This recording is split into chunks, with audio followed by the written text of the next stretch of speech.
PS5632 lesson 26 new फ्रॉडियंस। इसके अंदर हम टेक्निक्स देखते हैं कि used by psychologist who follow Alfred Adler. इन्होंने जो उसको फॉलो करते थे उन्होंने ये टेक्निक्स इस्तेमाल की थी। कन्फ्रंटेशन, थेरापिस्ट क्लाइंट के आइडियाज़ को जो है वो चैलेंज करता है और इनके आइडियाज़ के लॉजिक प्रोवाइड करने को कहता है। अगर क्लाइंट के पास कोई लॉजिक ना हो तो इस चीज़ का चांस बढ़ जाता है कि वो समझ जाएगा कि इसका आइडिया ठीक नहीं है। आस्किंग क्वेश्चंस, काउंसलर बहुत से सवालात क्लाइंट से पूछता है और वो सवालात इन सवालात को जो है वो रिलेट करता है, समझता है। Encouragement, counsellors encourage their clients by stating their beliefs that behaviour change is possible. Acting as if, client से कहा जाता है कि जिस तरह का बनना चाहता है इस तरह का किरदार शो करे। इससे क्लाइंट के लिए गोल को अचीव करने में आसानी होती है। वो खुद भी जान जाता है कि वो इसके लिए सूटेबल है या नहीं। Spitting in the client soap, client के बिहेवियर के इलॉजिकल एस्पेक्ट्स के बारे में उसको गाइड किया जाता है। टास्क सेटिंग है, a client initially set short range attainable goals. Short range goals पहले सेट करता है, फिर जो है ऐसा ऐसा लॉन्ग टर्म गोल्स की तरफ वो मूव करता है। एवेल्यूशन ऑफ एडलेरियन अप्रोच, स्ट्रेंथ्स क्या क्या हैं इसकी। एडलर की थ्योरी हमें बताती है कि इस तरह हमें चिल्ड्रन जो हैं वो हम चाइल्डहुड एक्सपीरियंसेस हमारे फैमिली और एनवायरनमेंट जो है हमारा किस तरह हमारे पर्सनैलिटी को शेप देते हैं। वीकनेसेस क्या हैं इसकी। एडलर ने फैमिली और चाइल्डहुड एक्सपीरियंस पर बहुत ज़्यादा फोकस किया। इसने जीन्स और को जो है ना इग्नोर कर दिया।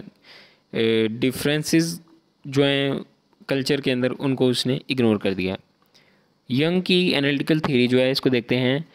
एनालिटिक इसलिए इसको कहते हैं क्योंकि इसमें सेल्फ असेसमेंट पर बहुत ज़्यादा जोर दिया गया है, बहुत रिक्वायरमेंट होती है सेल्फ असेसमेंट की। Human nature, a developmental perspective, personal unconsciousness, वो फीलिंग्स को रिप्रेस्ड, वो फीलिंग्स जो रिप्रेस्ड हो जाती हैं, जो माशरा एक्सेप्ट नहीं करता, ये फीलिंग्स एक पर्सन अनकॉन्शियस में मौजूद होती हैं। Collective unconscious, it is related mental transfer generation to generation, मतलब कि ये जो हैं चीज़ें जनरेशन टू जनरेशन ट्रांसफ़र होती हैं, इसलिए इसको कलेक्टिव अनकॉन्शियस कहते हैं। ये आइडियाज़ मुख्तलिफ कल्चर्स में मुख्तलिफ हो सकते हैं। कंपोजिशन ऑफ पर्सनैलिटी, ईगो वही सेम जो उसने बात की। पर्सोना के बारे में बता दूं, पर्सोना इज़ अ मास्क और public face worn for protection.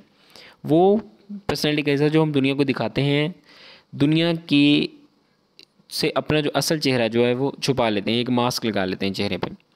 ये इंपॉर्टेंट चीज़ को समझिएगा।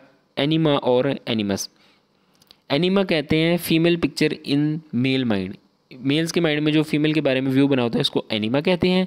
और एनिमस कहते हैं males picture in female mind, female के माइंड में जो मेल्स के लिए पिक्चर बनी होती है, जो इमेज बना होता है उसको एनिमस कहते हैं। These are the reflection of opposite sex, anima males के माइंड में बनती है एक फ़ीमेल की पर्सनैलिटी के मुतालिक। ये किस तरह से बनती है, अपनी माँ के साथ या किसी सिग्निफिकेंट वुमेन के साथ एक्सपीरियंस की बुनियाद पर ये भी मैटर करता है कि इस कल्चर में वुमेन का क्या इमेज है। मेंस में भी सेम इसी तरह जो है ये डेवलप होती है। शेडो, शेडो कह रहे कि represent our dark side and thoughts feelings and actions that are not socially acceptable. Psychological types, दो तरह की टाइप्स होती हैं, एक्सट्रोवर्ट और इंट्रोवर्ट। एक्सट्रोवर्ट जो होते हैं वो लोग जो होते हैं वो लोगों के साथ मिलजुल कर रहना चाहते हैं और इन्फ्लुएंस होते हैं कलेक्टिव नॉर्म्स के साथ। इंट्रोवर्ट जो हैं वो अकेले रहना पसंद करते हैं, लोगों के साथ जो है वो घुल मिल कर नहीं रहते और दूसरों के नॉर्म्स जो है, माशरे के नॉर्म्स जो हैं वो इनको ज़्यादा इन्फ्लुएंस नहीं करते।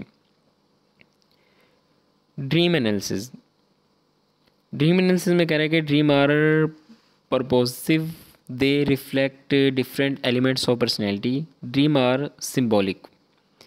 ड्रीम का लेटेंट कंटेंट जो है जिसको सिंबॉलिक पार्ट भी कहते हैं,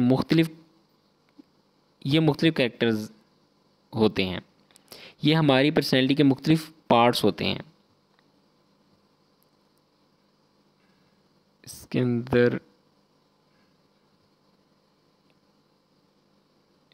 अच्छा इसकी कुछ स्ट्रेंथ्स बयान की गई हैं, यहाँ पे मैं बता देता हूँ आपको।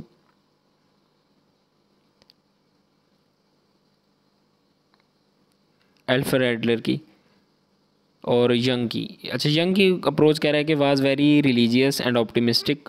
इसने सैंड प्ले और आर्ट थेरापी भी पेश की थी। इसके ज़रिए बच्चों को जो है वो बहुत ज़्यादा चीज़ें बच्चे इसके बारे में जान सकते हैं।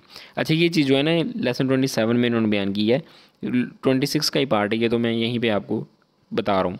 लिमिटेशंस जो हैं वो एक suitable for those who can spend money time and effort, वो आगे के ज़ाहिर बात है जिनके पास टाइम ज़्यादा होगा, पैसे ज़्यादा होगा, वही जो है इस चीज़ को, इस अप्रोच को, इस थ्योरी के मुताबिक अपना जो है ट्रीटमेंट करवा सकते हैं।